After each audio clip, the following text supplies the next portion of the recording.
ESI hospital ప్రారంభోత్సవానికి inauguration ఫంక్షన్కి వచ్చాను అనమాట. ఆ టైంలోనే నేను మెమోరాండం ఇచ్చాను. అసలు ఇక్కడ మొత్తం అన్నీ ఏంటి అని అంటే ఫస్ట్ వీవర్స్ కరెక్ట్గా ఉంటే ఆటోమేటికల్లీ మిగిలినవన్నీ నడుస్తాయి. ఇంకోటి ఏంటి అంటే ఈ ధరల స్థిరీకరణ అనేది చాలా కీలకమైన పాయింట్. అది జరగనంత వరకు ఇటువంటి ఇబ్బందులు అనేవి వస్తూనే ఉంటాయి.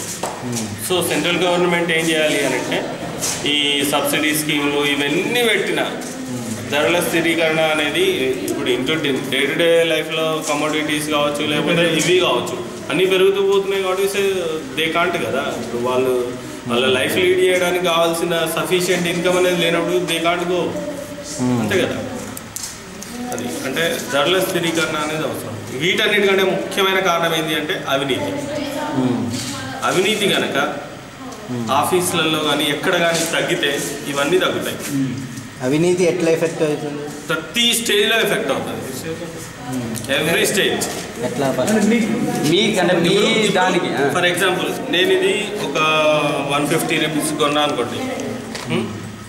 దీనివల్ల అవినీతి ఉంటే ఏం చేస్తాడు, క్వాలిటీ తగ్గిస్తాడు. క్వాలిటీ తగ్గిస్తే ఏమవుతుంది, ప్రోడక్ట్ ప్రైస్ తగ్గిపోతుంది. కానీ ఆ ప్రైస్ అక్కడ మార్కెట్ సేల్ అయ్యేటప్పుడు ఏమవుతుంది, బట్ట క్వాలిటీ అంటే క్వాలిటీ ఎఫెక్ట్ అవుతుంది, ప్రైస్ తగ్గిపోతుంది. సో ఏంటి అని అంటే అట్లా పర్ఫెక్ట్ క్వాలిటీ అనేది రావాలి అని అంటే ఇప్పుడు గవర్నమెంట్ ఇచ్చే సబ్సిడీ పర్ఫెక్ట్గా వీళ్ళకి వస్తుందనే గ్యారంటీ లేదు.